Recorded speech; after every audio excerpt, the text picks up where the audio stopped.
ललिता श्री विशाखानितांश नमो विष्णुपादाय कृष्णपृष्ठाय भूतले श्रीमते गोपाल कृष्ण गोस्वामिनिति नामिने प्रभुपाद साहित्यं यः प्रकाशयति च प्रचारं कृतवान् साधु भगवत्पादाय ते नमः।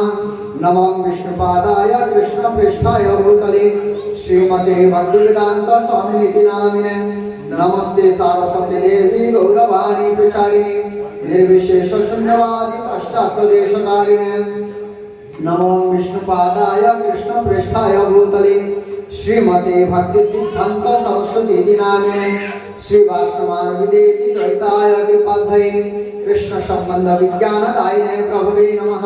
माधुर्य उज्ज्वल प्रेमंत सिरूपानुग भक्तिदा श्री गौर करुणा शक्ति विग्रहाय नमस्तुते। नमस्ते गौरवाणी श्रीमूर्तये दिनतारिणे विरुद्धांत प्रसिद्धांत सिद्धांत हारिणे नमो गौर किशोराय साक्षात् वैराग्यमूर्तये विप्रलम्ब संबोधे पदं पूजयते नमः। नमो भक्ति विनोदाय सच्चिदानंद नामिने गौर शक्ति स्वरूपाय रूपानुगभ्रायते गौराविर्भावभूमिस्थं निर्दिष्टा सज्जन प्रिय वैष्णव सार्वभौम श्री जगन्नाथाय ते नमः। वाञ्छाकल्पतरुभ्यश्च कृपा सिन्धुभैव च पतितानां पावनेभ्यो वैष्णवेभ्यो नमो नमः। पंचतत्त्वात्मकं कृष्ण भक्तरूपं स्वरूपकं भक्तावतारं भक्तक्यं नमामि भक्तसत्तिकं। हे कृष्ण करुणा सिन्धु दीनबन्धु जगत्पते गोपेश गोपिकाकान्त श्री राधाकान्त नमस्तुते। तप्त कांचन गौरांगी श्री राधे वृंदावनेश्वरी विश्वानुसुते देवी प्रणमामि हरिप्रिये।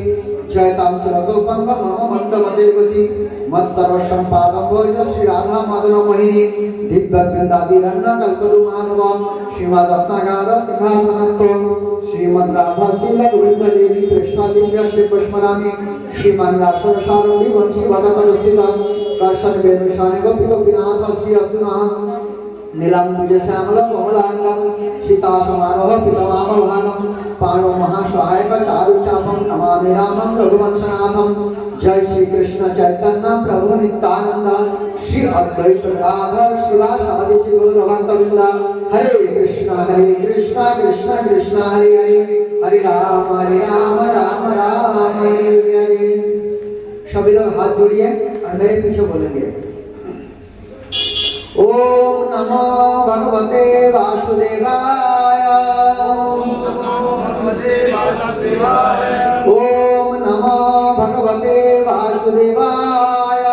ओम नमो भगवते वासुदेवाय। ओम नमो भगवते वासुदेवाय। ओम नमो भगवते वासुदेवाय। नारायणं नमस्कृतं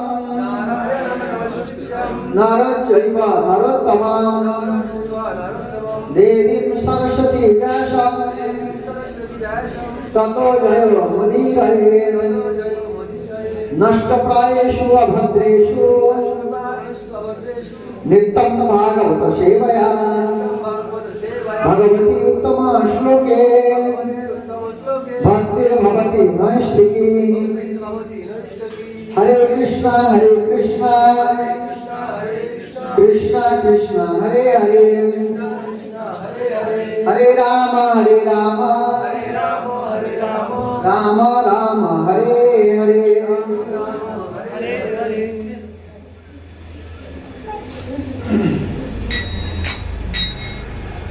हरे कृष्ण। आप लोग कृपया बातें मत कीजिएगा, ध्यान इधर दीजिएगा। आप लोग बहुत ही भाग्यशाली हैं जो आपको ऐसे पड़ोसी मिल गए। अभी सब लोग पड़ोसी लोग हैं ना, बहुत भाग्यशाली है आप लोग। और इसलिए क्योंकि भगवान जो है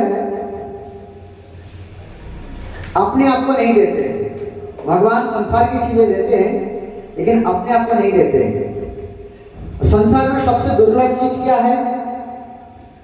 संसार में सबसे दुर्लभ चीज है भक्तों का संग। भक्तों का साथ मिल जाए। थोड़ा इको कम करना ना, इसमें इको कम। भक्तों का संग मिलना जो है सबसे बड़ा कठिन काम है। और जिनको भक्तों के संग मिल गए वो ही भाग्यशाली है। संसार में सबसे बड़ा सुख है भक्तों का संग पाना। संसार में सबसे बड़ा दुख है भक्तों से बिछोड़ जाना। ये सबसे बड़ा दुख है। तो इसलिए आप सब लोग बहुत ही भाग्यशाली है जो ऐसे परिवार मिला जिसके माध्यम से हम लोग को सत्संग आगे भी मिलेगा, क्योंकि यहाँ पर सत्संग होता रहता है। कभी पूर्णमासी में, एकादशी में, इस प्रकार से सत्संग आपको मिलता रहेगा। चाहे आपको कोई बुलाए चाहे ना बुलाए, आप जरूर आ जाइए सत्संग सुनने, ठीक है जी। तो आप सभी लोग गृहस्थ में हैं, सभी लोग गृहस्थी में हैं। गृहस्थी का कुछ काम है, गृहस्थी का कुछ कर्तव्य है, तो हमें जानना जरूरी है, क्योंकि आप सभी लोग जो है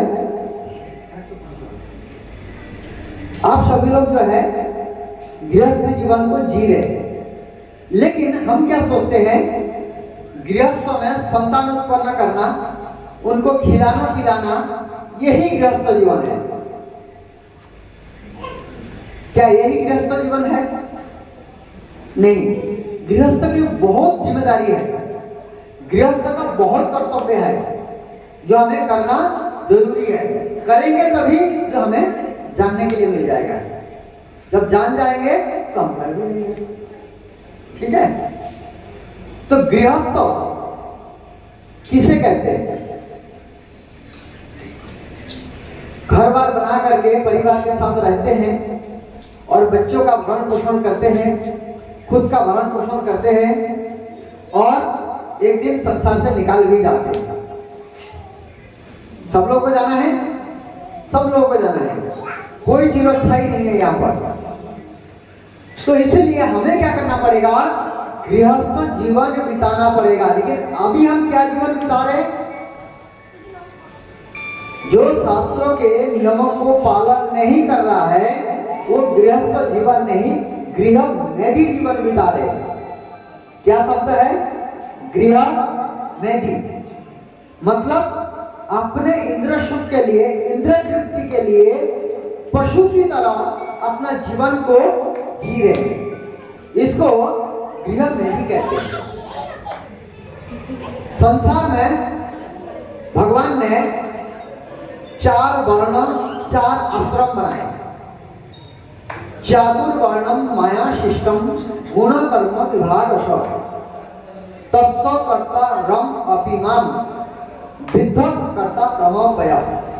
भगवान कहते हैं मेरे द्वारा 4 वर्ण, 4 आश्रम बनाए हैं। 4 वर्ण क्या क्या है? ब्राह्मण, क्षत्रिय, वैश्य और शूद्र। 4 आश्रम क्या है? ब्रह्मचारी, गृहस्थ, वानप्रस्थ और सन्यास।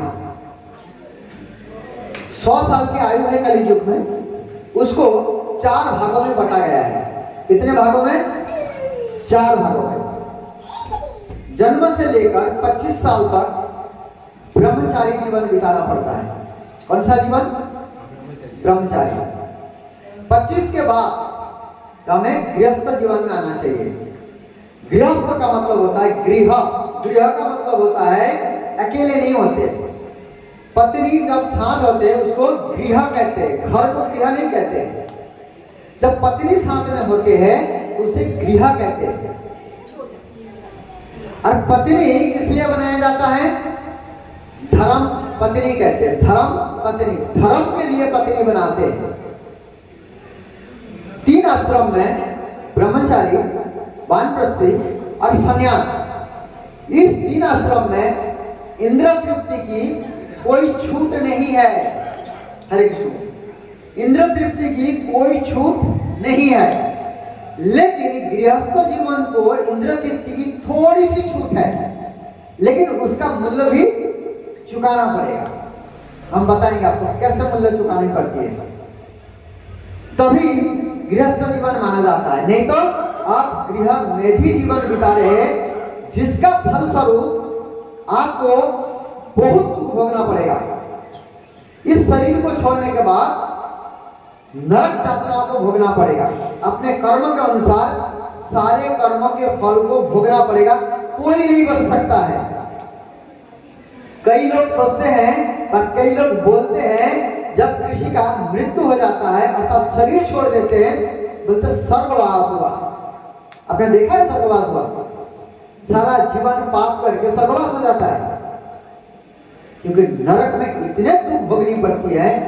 जिस प्रकार के कर्मों को जितना क्षण हम करते हैं उतने वर्षों तक उस नरक में उस कर्म के फल को भोगना पड़ता है, चाहे आप जाने करें चाहे अनजाने में करें। इसलिए आंखें खोल दीजिए, जैसे कबूतर की तरह आंखें बंद मत कर लीजिए। जैसे कबूतर क्या करते हैं, जब चारा खा रहे होते हैं तो बिल्ली आकर उसको पकड़ने के लिए, तो बिल्ली को देख करके कबूतर जो है डर जाते हैं। डरने के कारण वो क्या करते हैं कबूतर, वो कुछ करेंगे क्या करेंगे समझ में नहीं आता है कबूतर को। वो डर के मारे अपने आंखें बंद कर लेते हैं। आंखें बंद करके वो निश्चित हो जाता है कि मेरा सारा खतरा टल गया। इसी प्रकार संसार के बहुत सारे लोग क्या करते हैं, वो बोलते हैं हमें तो कुछ नहीं पता कि गृहस्थ जीवन में जी रहे हैं, बच्चा पालना है, बस अपना परिवार पालना, मस्त रहना है, अपना आंखें बंद कर लेते हैं। तो बिल्ली क्या करती है, मजे से आती है, मजे से पकड़ती है उसको। लेकिन कबूतर चाहे तो वो उड़ के अपना बचाव कर सकता था। इसी प्रकार आपके पास मौका है उस कबूतर की तरह, आप अपना बचाव कर ले शरीर छोड़ने से पहले, क्योंकि ये शरीर जो है बहुत समय के बाद मिलता है। एक दिन में सारे समझ नहीं पाएंगे। मेरा आज का टॉपिक कुछ और है, मैं कुछ और विषय पर चर्चा करूंगा, इसलिए इस विषय पे नहीं जा रहा हूं। तो इस शरीर का सदुपयोग कर लीजिए, भगवान की भजन करिए। भगवान की भजन क्या है कलियुग में, हरे नाम हरे नाम एव ही केवलम, कलो नास्तेव नास्तेव नास्तेव गति अन्यथा। कलियुग में हरि नाम के अलावा दूसरा कोई गति नहीं है, कोई गति नहीं है, कोई गति नहीं, ना ध्यान से, ना ज्ञान से, ना योग से, केवल हरि नाम से। हरि का बहुत सारे नाम है, हरि का बहुत सारे नाम है, लाखों करोड़ों अनंत नाम है, लेकिन कौन सा नाम कलियुग में ऑथोराइज जो नाम है, हरे कृष्णा कृष्ण कृष्ण हरे हरे, हरे राम राम राम हरे हरे। और यही मंत्र को कलियुग में पुष्टि किया गया है कलिशंकर उपनिषद में। इति षोडशकम नाम कलिकल्मषनाशनम नतः प्रतरोपाते सर्ववेदेषु दिश्यते। सारा वेद शास्त्र उपनिषद यही कहता है, जो 16 शब्द वाला नाम है यही कलियुग में सभी कल्मश को नाश कर सकता है। अन्य कोई मंत्र में बल नहीं है। इसलिए हर एक व्यक्ति को हरे कृष्ण महामंत्र का उच्च स्वर में कीर्तन करना चाहिए और जप करना चाहिए। तो हर गृहस्थ को जो है क्या करना पड़ेगा, भगवान की भजन करना पड़ेगा। कितने लोगों ने शादी की है जी, शादी किए? पंडित ने जब शादी हो रहा था, 7 फेरा ले रहे थे, उससे पहले कुछ मंत्र बोले, क्या बताए थे? कुछ नियम बताए थे, 7 नियम। धर्म, अर्थ, काम, मोक्ष, अधिदैविक, अधिभौतिक, आध्यात्मिक, इस प्रकार के 7 वचन दिए थे। धर्म पहले था, धर्म क्या है? धर्म तो साक्षात भगवत प्रणीतम, भगवान जो कहते हैं वो धर्म है, बाकी अधर्म है। भगवान भगवत गीता में जो कहते हैं वही धर्म है, बाकी अधर्म है।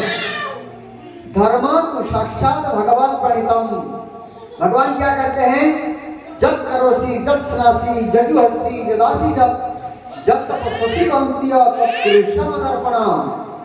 तुम जो कुछ खाते हो, जो तपस्या करते हो, जो भजन करते हो, जो दान देते हो, सब कुछ मेरे लिए करो। ये भगवान का आदेश है, यही धर्म है। इसलिए धर्म में रहना पड़ेगा। जो धर्म में रहना पड़ेगा, जो धर्म में रहेंगे, धर्म रक्षति इति रक्षा। रक्षा उनकी होती है जो धर्म की रक्षा करते हैं, जो धर्म की रक्षा करते हैं।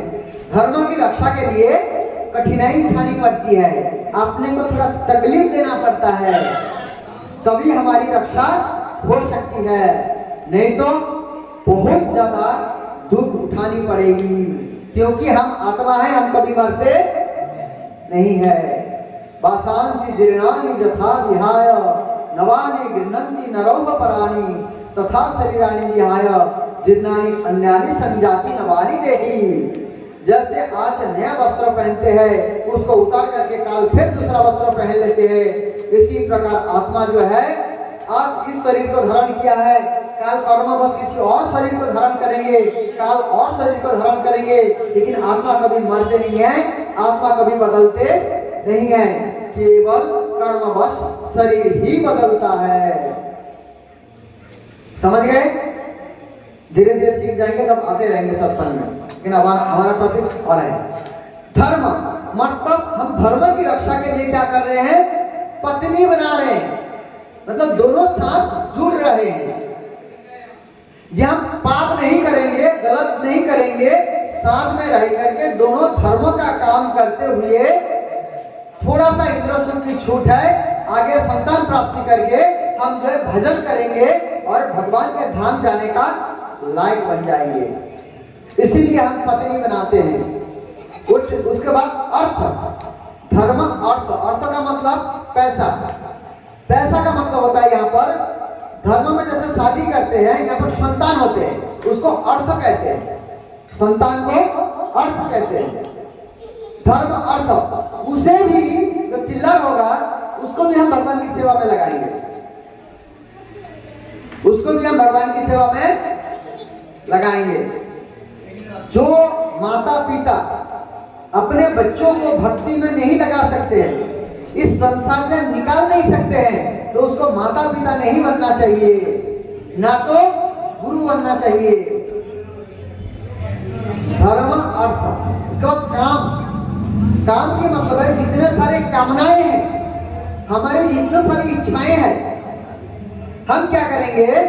सारी इच्छा को खत्म करके भगवान की इच्छा के साथ हम इच्छा को मिला देंगे।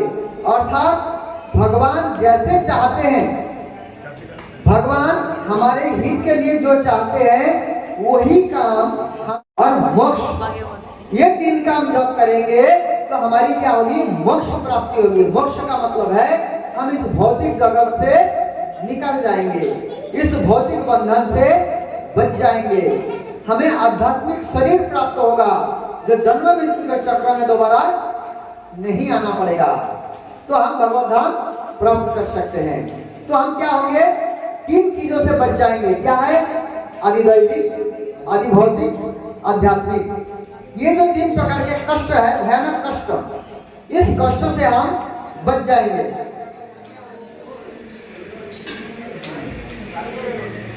हरे कृष्ण।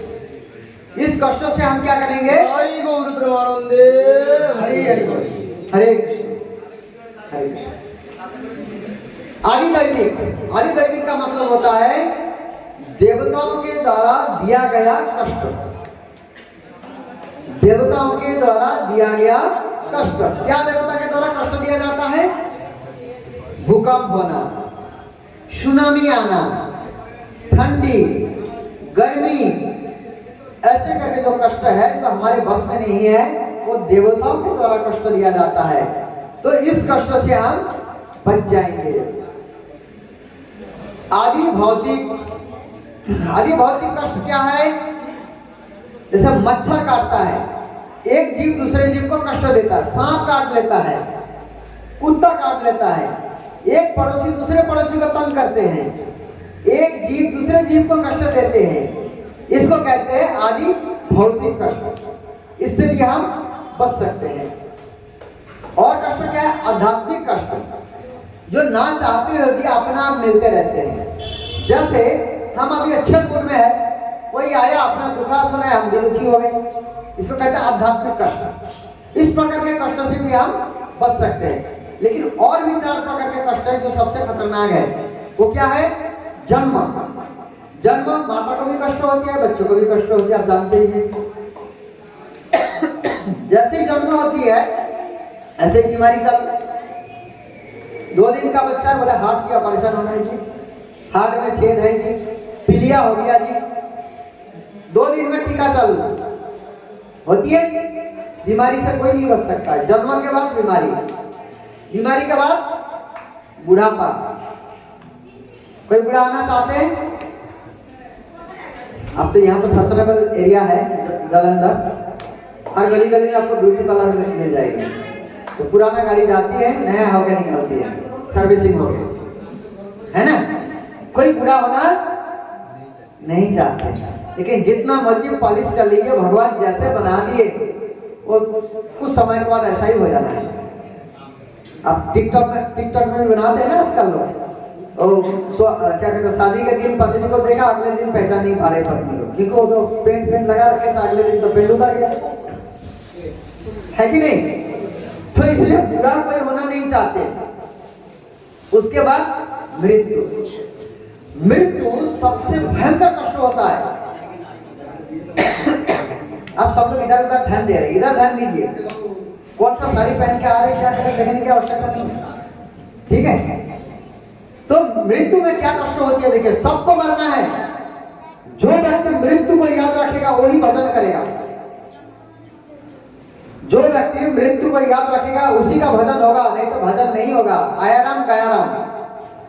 पशु पक्षी की तरह आए, कब चले गए, भेड़ बकरी बिल्ली कुत्ते की तरह जीवन बिता दिए, कब चले गए कुछ नहीं पता। इसलिए पशु की तरह जिंदगी मत बिताइए। लेकिन मनुष्य पशु ही है, इसलिए मनुष्य को स्पेशल एनिमल कहते हैं। कहते हैं कि नहीं कहते हैं? इंग्लिश में क्या कहते हैं? स्पेशल एनिमल, मतलब स्पेशल पशु है, क्योंकि 2 पैर है, थोड़ा समझदार है। लेकिन पशु से मनुष्य बन सकते हैं। कैसे?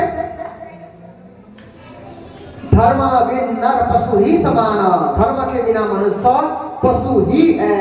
इसलिए धर्म को पालन कीजिए, धर्म को रक्षा कीजिए। आपका जो धर्म है, क्या धर्म है? जीवेर स्वरूप है कृष्ण नित्यदास। हम सब जीवों का एक ही काम है, भगवान श्री कृष्ण की नित्य सेवा करना। नित्य का मतलब होता है हमेशा, सब समय, ऑलवेज, हमेशा सेवा करना। भगवान कृष्ण की नित्य सेवा करना। कैसे करेंगे? तन मन धन से। तन शरीर से सेवा कीजिए, भगवान की लाडू गोपाल की सेवा कीजिए, उनके लिए भोग बनाइए, उनको ड्रेसिंग कीजिए, उनको नहलाइए। बहुत सारे कुछ है। मेरा एक यूट्यूब चैनल है, उसको ये कर लीजिएगा सब लोग। उसमें बहुत सारी चीज दे रखा हूँ जो आपको भक्त बनने में आसान होगी, तो बाद में कर लेना, तो उसमें आपको मिल जाएगी। इसलिए तन से जो है भगवान की सेवा कीजिए। कहीं तीर्थ स्थान में जाइए, घूमने जाइए, भगवान का अलग अलग जगह में दर्शन कीजिए, तन से ही तो कर रहे हैं। मन से कुछ नहीं है। मन से भगवान की चिंतन कीजिए, मन से भगवान की लीलाओं को सुनिए, कान से भगवान का कथा सुनिए। बहुत सारी चीजें कर सकते हैं। धन, आपके पास धन है तो क्या करिए? कृष्ण की सेवा में लगाइए, भगवान की प्रचार में लगाइए। खुद भगवान के लिए अलग अलग चीजें मंगाइए, भगवान को ऑफरिंग कीजिए, है ना। तन मन धन से भगवान की सेवा कर सकते हैं। तो इस प्रकार से आप सेवा करना चाहिए। गृहस्थ आश्रम के क्या कार्य है? गृहस्थ आश्रम में क्या कार्य है? गृहस्थ आश्रम में देखिए बहुत से कार्य होते हैं। जो ना चाहते भी बहुत सारे कार्य करनी पड़ती है। रिश्तेदारी भी निभाना है, अपने बच्चों को भी पालना है, क्या कहते हैं, कमाने के लिए भी जाना है, बहुत सारे कार्य हैं।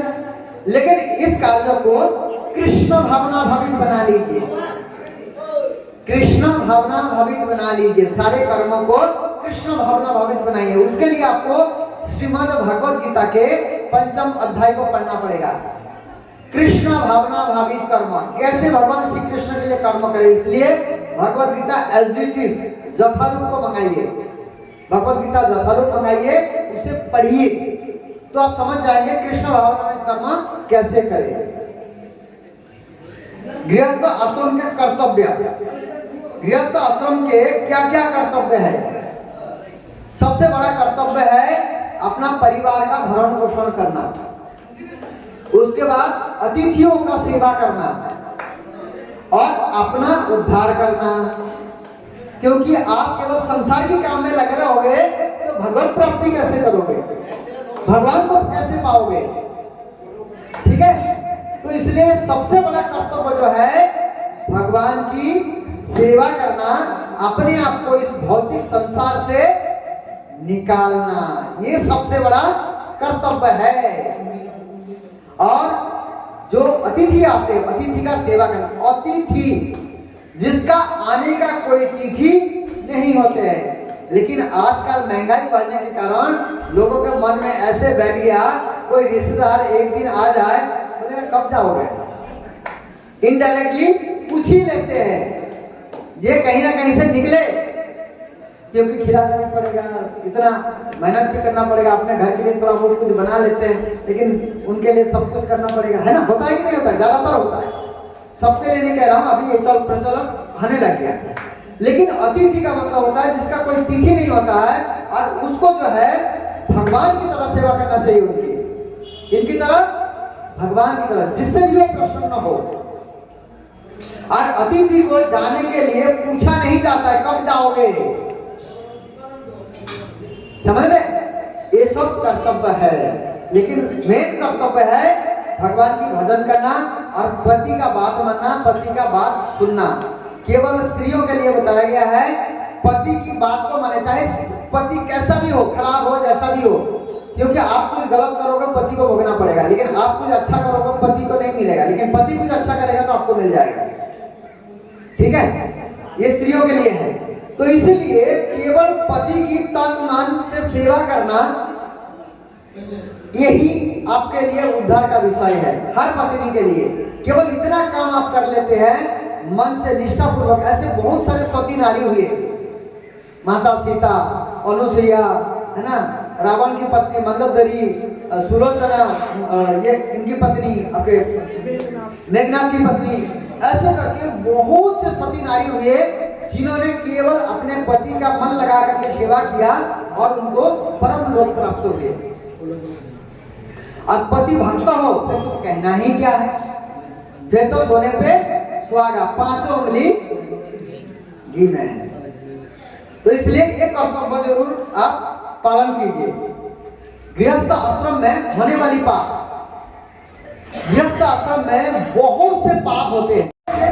आप आग जलाते हैं, झाड़ू लगाते हैं, चलते हैं, गाड़ी चलाते हैं, बहुत सारे कीड़े मकोड़े, बहुत सारे बैक्टीरिया मर जाते हैं, और कई काम ना करने योग्य काम भी हम कर लेते हैं।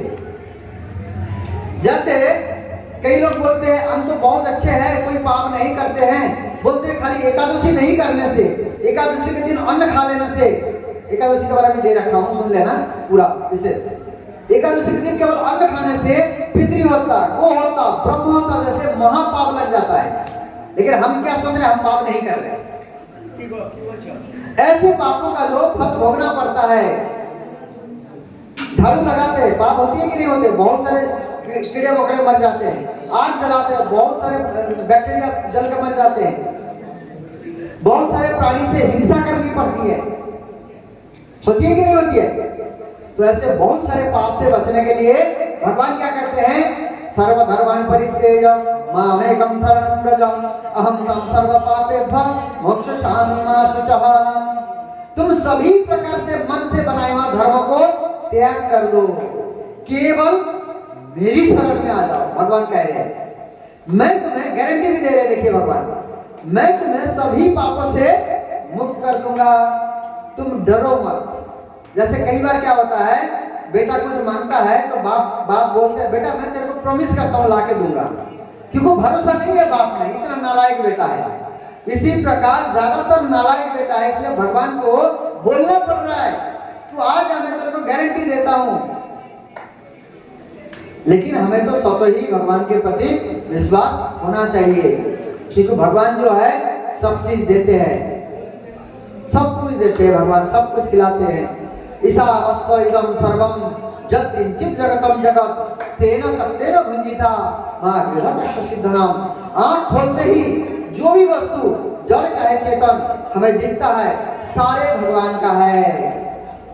और हमें उतने वस्तु को स्वीकार करना चाहिए जितना हमारे लिए जरूरी है। गला भर के खा के जाते हैं, रास्ते में थोड़ा घूमने निकलते, ये आइसक्रीम मिल गया, चलो भैया आइसक्रीम डाल दिया, कौन मिल गया, कौन डाल दिया, ये मिल गया, वो डाल, डालते रहो, खाली मशीन चलाते रहो, पेट नहीं भरता। पेट तभी भरेगा जब आप कृष्ण प्रसाद पाएंगे। जीवार लालच जय होती धाय, कृष्ण उदर परायण कृष्ण नहीं पाए। जो जीवा की लालच में इधर उधर भागते रहते हैं, ये खाना है, वो खाना है, वो खाना है, बोले वो कभी भगवान श्री कृष्ण को नहीं प्राप्त करेंगे। और जो कृष्ण प्रसाद पाएंगे, कृष्ण प्रसाद लेंगे, उनकी चेतना बदलेगी, वही भगवान को पा सकते हैं। वो उनका मन जो है परिवर्तन हो सकता है, क्योंकि जैसे खाएंगे अन्न ऐसे बनेगा मन, सीधी सी बात है। इसलिए कृष्ण प्रसाद पाएंगे तो कृष्ण भक्ति में मन लगेगा। जो अन्न का दोष होता है, अन्न का दोष नहीं लगेगा।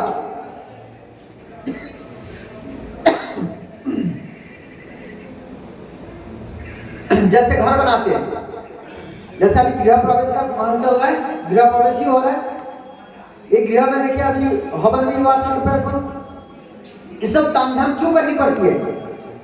हरे कृष्ण महामंत्र का जप क्यों करनी पड़ती है? क्योंकि 3 प्रकार के घर बनाने में विशेष पाप होती है। वो क्या है? धरती की खुदाई, धरती माता की खुदाई करनी पड़ती है। धरती माता को कष्ट होती है। सबसे सहनशील जो है धरती माता है। हम देखो धरती में थूकते हैं, लैट्रिन बाथरूम जाते हैं, पैर देते हैं, फिर भी धरती माता कुछ कहते हैं, क्षमा करती है, इतना क्षमाशील है। तो धरती माता का बहुत सारे अपराध होते हैं, पाप होते हैं। जब कृष्ण की सेवा होती है तो धरती माता जब प्रसन्न होते हैं। धरती माता तभी प्रसन्न होते हैं जब भगवान श्री कृष्ण के नाम लेते हैं, जब पुण्य कार्य होती है, मतलब भक्ति कार्य में लगते हैं लोग, तभी धरती माता प्रसन्न होते हैं। उनको प्रसन्न करना है तो और क्या कहते हैं, बहुत सारे पेड़ों को काटना पड़ता है। पेड़ नहीं भी है तो घास वगैरह बहुत सारे होते हैं, वो भी तो आत्माएं हैं, उनको भी मारना पड़ता है। ठीक है, बहुत सारे पत्थर होते हैं जिसमें बहुत सारे कीड़े वगैरह रहते हैं, होते हैं कि नहीं होते, उसको भी मारना पड़ता है। तो इस प्रकार से पाप के कारण ये गृह प्रवेश में जो है इतने सारे तामझाम करके अपने आप को शुद्ध करके गृह को, घर को, तो आगे हम क्या करते हैं, भगवान को लेकर के प्रवेश करते हैं। ठीक है जी। गृहस्थ आश्रम में धन का सही उपयोग कैसे करें? जो आप काम करते हैं, जो आप कमाते हैं, समझ लीजिए 100 रुपया कमाएं, सुन लीजिएगा, 100 रुपया कमाएं। शास्त्रों में वर्णन है जैसे 100 रुपये में से 25 रुपया क्या करना है, बैंक में रखना है, क्योंकि गृहस्थों को आपातकाल में जरूरत पड़ती है। देखिए भगवान कितना व्यवहारिक है, हर चीज का ध्यान रखे है भगवान ने। बैंक में 25 रुपया रख लेना है, 25 रुपया क्या करनी है, भगवान की सेवा में लगा लिया, दान करना है। 25 रुपया में क्या करना है, अपना गुजारा चलाना है, गृहस्थी चलानी है। कितना हो गया, 100 रुपया हो गया। 25 रुपया बैंक में रखना, 25 रुपया दान करना, 25 रुपया में अपना गुजारा करना, और 25 रुपया क्या है, समाज का कल्याण करना, समाज का काम करना। तो इस प्रकार से भगवान ने व्यवस्था बनाए हैं। लेकिन आज क्या है, 100 के 100 रुपए खर्चा कर देते हैं, फिर भी जरूरतें पूरा नहीं होते। क्यों?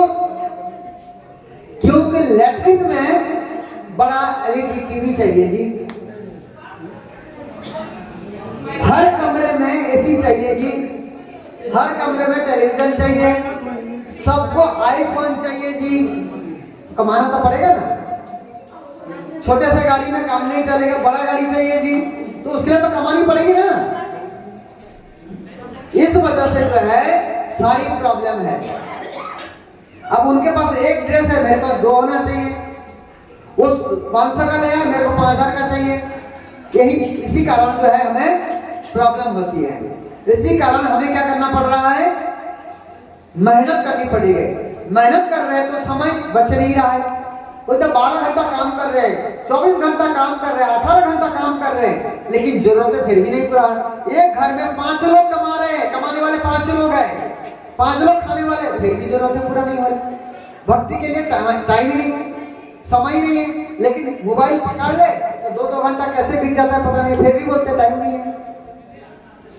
दूसरे की पर चर्चा करते हैं, उसके लिए टाइम निकाल आता है, लेकिन भक्ति के लिए टाइम नहीं है कि नहीं? लेकिन अपना ही भला हम खुद नहीं कर रहे।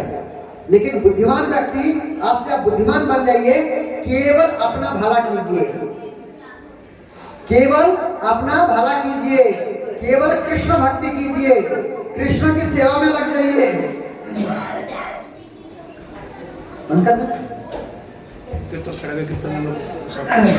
और 5 मिनट एक स्टोरी सुना देता हूँ, घर में कैसे रहना चाहिए। ये घर किसका है? भगवान का है। एक बार एक व्यक्ति था, थोड़ा भगवान का भक्त था, तो वो अपने गुरु जी को बुलाए घर में। हमें भी बहुत लोग बुलाते हैं घर में। और सबसे पहले क्या करते हैं, बेडरूम दिखाएंगे, लैट्रिन भी देखो जी कितना बड़ा लैट्रिन है, हाँ सारा कुछ दिखाएंगे, यहाँ भी ये लगा हुआ है, यहाँ भी ये लगा हुआ है, सब कुछ दिखाएंगे। तो उन्होंने भी सब कुछ दिखाया। तो बोलते हैं, गुरु जी बोलते हैं, अरे भगवान का मंदिर भी बनाया कि नहीं बनाया? बोले हाँ हाँ गुरु चाहिए। वो क्या करते हैं, बहुत बड़े से एक घर में ले जाते हैं। घर ले जाकर के क्या करते हैं, ऐसे तो गुरु जी को बता रहा था, ये मेरा है, ये मेरा है, ये मेरा है, ये मेरा है, ऐसे करके बता रहा था। मतलब ये नहीं, ये भगवान का है, ये भगवान का है, ये भगवान, सब कुछ भगवान का ही बता रहे थे। तो गुरु जी बोले भाई अपने लिए कुछ है कि नहीं तुम्हारे लिए? बोले हाँ है ना, लाइए दिखाते हैं। तो वो क्या करते हैं, बड़े से घर में ले जाते हैं, भगवान के लिए सुंदर एसी लगा रखे हैं, बहुत बढ़िया सजावट कर रखे हैं, भगवान के लिए वैशासन बहुत बढ़िया बना रखे हैं, जितना वो कर सकता था भगवान की सेवा। और बोलते हैं गुरु जी को, गुरु जी ये सब तो इन्हीं का है, लेकिन ये मेरा है। घर में रहने का मतलब है ऐसे भाव से रहना चाहिए, आसक्ति नहीं रहना चाहिए। ये शरीर से भी ज्यादा आसक्ति नहीं रखना चाहिए, क्योंकि ये किराए का घर है, इसको किराया देते कि नहीं देते?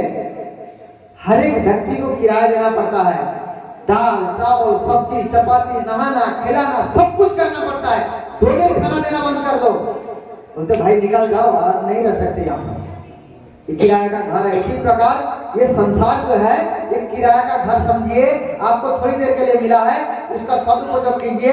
ये सारे चीज भगवान का है, सारे चीज भगवान का है। इस प्रकार से बिना आसक्ति के घर में रहना चाहिए और उनको प्रसन्न करना चाहिए, क्योंकि भगवान ही अपने हैं, बाकी संसार में कोई अपना नहीं है। एक पति अपने पत्नी के लिए पूरा जीवन दे देता है, पत्नी लास्ट में बोलती है क्या ही क्या आप मेरे लिए, क्योंकि ये जगत क्या है, अपूर्ण है। ओम पूर्णमदः पूर्णमिदं पूर्णात् पूर्णमुदच्यते पूर्णस्य पूर्णमादाय पूर्णमेवावशिष्यते। भगवान पूर्ण है, भगवान से जो आते हैं सारी चीज पूर्ण है, लेकिन इस संसार में किसी को भी आप संतुष्ट नहीं कर सकते, केवल भगवान को संतुष्ट कर सकते हैं। भगवान कहते हैं तुम्हारे पास कुछ नहीं है, पत्रम पुष्पम फलम तोयम जो मैं भक्ता प्रयच्छति तदहम भक्ता उपायित अश्नामि प्रयतात्मनो। मेरे को तुलसी का पत्ता, थोड़ा सा गंगा जल, थोड़ा सा फूल, थोड़ा सा फल, कोई भी तो मेरे को दोगे तो मैं प्रसन्न हो जाऊंगा। कुछ भी ना हो तो आपके घर में कोई रिश्तेदार आए, उनको एक पत्ता दे दो, कभी प्रसन्न होगा, दोबारा कभी नहीं आऊंगा। लेकिन भगवान इतना आनंदित हो जाते हैं, इतना प्रसन्न हो जाते हैं, केवल इतना सा कह देने से, केवल इतना मान लेने से कि कृष्ण मेरा है और मैं कृष्ण का हूँ, इतना कहने से भगवान श्री कृष्ण अपना लेते हैं। लेकिन कोई ऐसा नहीं है अपनाने वाला। संसार में सब एक दूसरे का मतलब है। लड़का लड़की प्रेम करता है, बहुत प्रेम होते हैं, एक दूसरे को मरने के लिए जाते हैं। वही जब थोड़ा सा कुछ समय आता है, पहले तो चंद्रमुखी फिर सूरजमुखी हो जाता है, फिर लड़ाई चालू हो जाता है, फिर डिवोर्स हमें आ जाता है। क्यों? प्रेम नहीं है, ये केवल मतलब है एक दूसरे से जुड़ने का। निज इंद्र प्रीतिवांछा धरे काम नाम कृष्ण इंद्र प्रीतिवांछा धरे।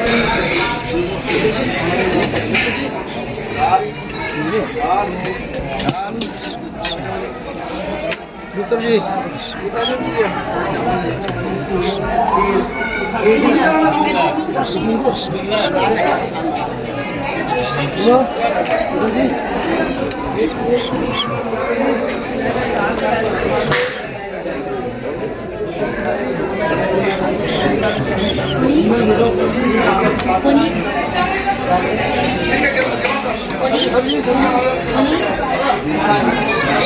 पनीर सब्जी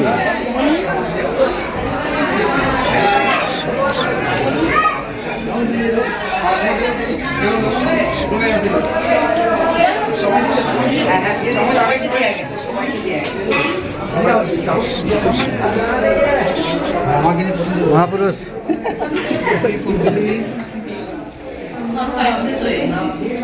ये सब कल यूट्यूब में डाल दूंगा, सब लोग देख लीजिएगा। हरे कृष्ण। ठीक है पंडित गुरु जी। हरे कृष्ण।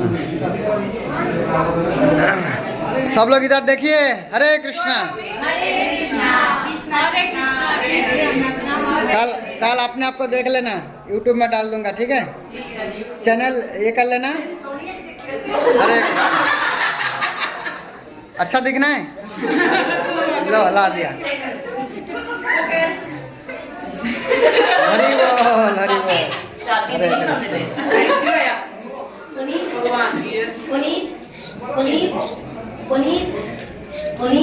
पनीर खाओगे अमीर बन जाओगे।